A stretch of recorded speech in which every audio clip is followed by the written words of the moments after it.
Morbi Radhanpur highway પર ગમખ્વાર અકસ્માત સર્જાયો છતાં અહીંથી જે વાહન જે લોડિંગ ગાડીઓ છે તે અંદર પેસેન્જર અસંખ્ય ભરીને જતા હોય છે। આપને હું દ્રશ્ય બતાવવા માંગીશ, આ દ્રશ્ય જોઈ રહ્યા છો ઇકો ચાલકના, ઇકોના અંદર કેટલા પેસેન્જર ભરે છે આપને હું બતાવવા માંગીશ। આપ કેમેરામેનને કહીશ આપ દ્રશ્ય બતાવો છે, મેડમ ખોલજો।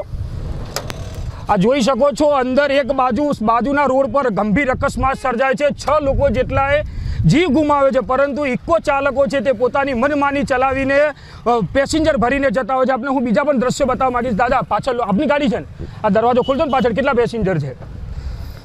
હા કેમેરામેન આપને જો દ્રશ્ય બતાવશે, તમે જોઈ રહ્યા છો અંદર નાના બાળકો પણ અંદર ભરેલા છે, એટલે અંદર મિનિમમ 10 જેટલા પેસેન્જર અંદર ભર્યા છે અને ગાડી છે તે અહીંથી પસાર થઈ છે, પરંતુ એક બાજુ પોલીસ છે તે મોક્ષ બની છે અને જોઈ રહી છે। આપણે ડ્રાઈવરને જ વાત કરજો, કાકા સાચું બોલજો કેટલા ભર્યા છે?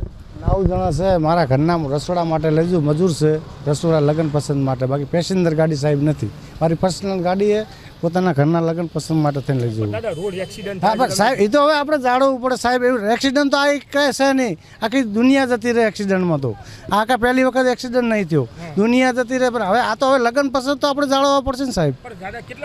પણ એ મજૂર છે તો લગ્નને નહીં જમાડીએ તો કેવી રીતે જાન પરિવારો સાથે બધું, આ મજૂર છે, આ મારા ઘરના લગ્ન પસંદ છે અને મજૂર છે રસોડા માટે જઈએ અમે, મારા પોતાના લગ્ન છે, અમે ભરતા જ નથી સાહેબ, પેસેન્જર ગાડી જ નથી, ભરતા જ નથી।